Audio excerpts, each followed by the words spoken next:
What y'all on, gang? Like, this is my little nightly vlog. Some of my thoughts I got on my head, right? Why do so many people try to belittle people, right? I was in the 7-Eleven earlier today, and I was, getting a little Slurpee, some chips and shit. Just taking it easy, for real. Just got off my little side hustle joint. And the guy was in there, he was homeless, he was smelling like real bad, I ain't gonna lie. But this lady was in there just talking about him like, dude, you stink, you just this, that. And I told her, I said, man, you never know what that guy going through. Like, yeah, he kind of got an odor, but, hey, man, we ain't got to try to burst him, man. He dealing with enough.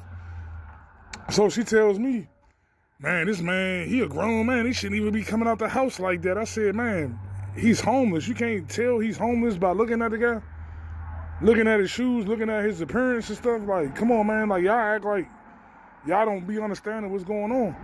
And she was like, no, I'm just saying, like, he can't be out here like this. So I just told her, I said, how would you feel like waking up not having nothing? Waking up, ass stinking, face stinking, body stinking, body hurting. You've been sleeping maybe on the concrete on the abandoned building somewhere. Bugs all biting you up. You got dandruff and Lysol in your head. Just going through it, just the worst life possible. And then he still wake up with enough tenacity and enough, humility to say, you know what, let me get up and try to do something, a little different today. Or at least, even if it's the same thing, at least he woke up and still trying to move. You know how many people gave up that got money, that have everything going for themselves and just decided to give up? And, like, I respect people like that keep going, man. I'm like I always say, I'm the voice for the underdogs. I'm the voice for the people that's really going through it. I'm voice for the streets, man. Man, like what Dirk say, he the voice of the streets. Nah, I'm the voice of the streets, man. The real streets, not the industry streets. Like, and that just made me think, like, how many people just not thankful for the little things that they have? You know how much of a blessing it is to wake up and be able to go take a shower, to be able to go have something, not have to worry about where you gonna get your next meal from, where you gonna lay your head tonight, if the police gonna raid your spot and you gotta go find somewhere else to live. Can't go into the shelter because it's real messed up, real dirty. Like, I don't know. I just got a humility about myself that I got to genuinely care for the people, not just from volunteering, but from just seeing just day-to-day life for a lot of people. And a lot of people losing their jobs right now, like what they say, God say, man, you laugh at somebody today, you be in the same situation tomorrow. I can't exactly remember the quote, but it's, you reap what you sow.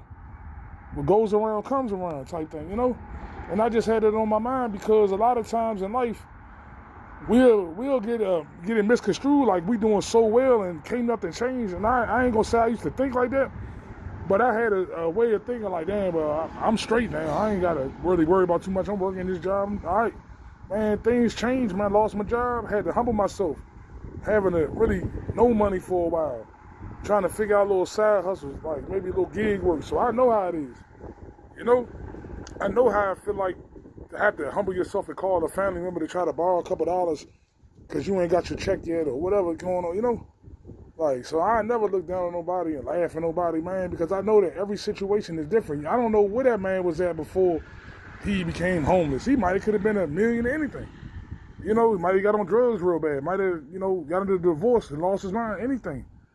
Man, you know what it is? It's November right now. It's Men's Mental Health Month. Like, people don't be understanding, man. Like, you never know what's going to happen in life. And that's just not going for just men, women too. Women go through a lot too and stuff. But a lot of times men, they hide what they going through, man. I ain't going to say I'm going through nothing, man. I ain't no weak dude. It don't make you weak because you going through stuff, man. Everybody in the world going through something. Like, like I respect somebody better instead of trying to get on a bus with an attitude or walk around with an attitude and a frown on your face. I'd rather do just say, look, man, I'm going through a little something, man. You might hear me out for a little second, man. We all men, man. Like, why not try to build with another brother instead of trying to tear another brother down? That's what I was saying about the little YouTube dude who tried to talk crazy about my page, man. When I had 5 subscribers, man, we have 40-something now. We pushing up, though. I don't worry about the haters, man. That the haters hate, because the only thing a hater can do is hate. That's why I say, man, you start building back up your self-esteem, start building back up your resilience. You'll be kicked down so long that you'll think that it's normal. It's never normal. It's never normal to accept abuse and accept disrespect and accept not having what you want to have.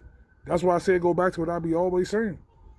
Just because somebody got a little position or title and stuff like that, that's why I say go back to these jobs, right? They'll say, oh man, the manager, the boss man, Mr. Charlie, you know, man, I'm the boss, man. I fire you, man. They fire me, man. Like, dude, you act like this is the only job that's ever been made or something, nigga. Like, be for real, man. Like, you know, like, come on, man. Like, these jobs want to hold you hostage with some low ass bit of money and think you supposed to kiss their ass, man. Nah, man, I'm never on that. I'm never on this goofy shit, man. Like I always say, man, I cry to you before I lie to you. I'm never on that. Like, I'd rather start over 1,000,000 times before I got to put up with somebody bullshit like that and have to accept that to try to have a few dollars. Nah, man, I'll make it another way. God got me, man. God ain't never let me down. God ain't never steered me wrong. Always remember that, though. Like, that's the only thing I had on my mind tonight, though, you know? And also, I said it earlier, though, I still appreciate all the support, man, too. Man, we moving forward, man. Just got me an Amazon affiliate link. I'm going to start linking some books that I be reading or whatever. Some stuff that'll get you, start putting on your noggin, man. Start reading. In the morning, you got 30 minutes. Take it to work if you're on your commute to work. Start trying to think a little differently, man. Put you in a different frame of mind. You know? Also, for the person that reached out on TikTok and said, man, they just want to just give up. And like I said, I ain't going to do it over this YouTube anyway. But, man, I'll get you on my little TikTok, man, and we'll build a little bit, man, on one of my other private emails or whatever, man, you know. Man, because like I say, man, never give up, man. Always keep going, man. You going through a breakup. I think he was saying he was going through a breakup, man. Man, gang, I done been through I don't know how many breakups, man. It gets easier, man. One thing I learned a long time ago, you can't force somebody to love you. You can't force nobody to be there if they don't want to be there. Why try to argue? Go find somebody. Build yourself back up. Build back up your confidence. Build back up your swag. Build back up your charisma. We'll be in these relationships so long, too. We'll just accept anything. We'll start lowering our standards. Like, man, I know she's some shit, man. Or I know he's some shit. Whatever the case may be. Vice versa. And I'm just going to accept it because, you know, I've been dealing with this person for this amount of years or whatever. Nah, man, it's never okay, man. Like, it's not okay to be disrespected or marginalized or not appreciated. You work hard as shit every day, 8, 10, 12 hours, and you come home and you can't even get it, man. How you doing today? How's everything, man? Everything all right today? You know, like, how's that normal life, man? Nah, man, I'd rather be by myself before I got to put up with some shit like that, man, you know? But I'm going to get up with y'all, like, on, like I say, tomorrow I'm dropping my video. Why is it so important to start a YouTube even if you don't feel like you're going to have a connection with people? It's going to be deep, though. And as always, subscribe, like my videos, share. I appreciate it. I'm going to get back with y'all.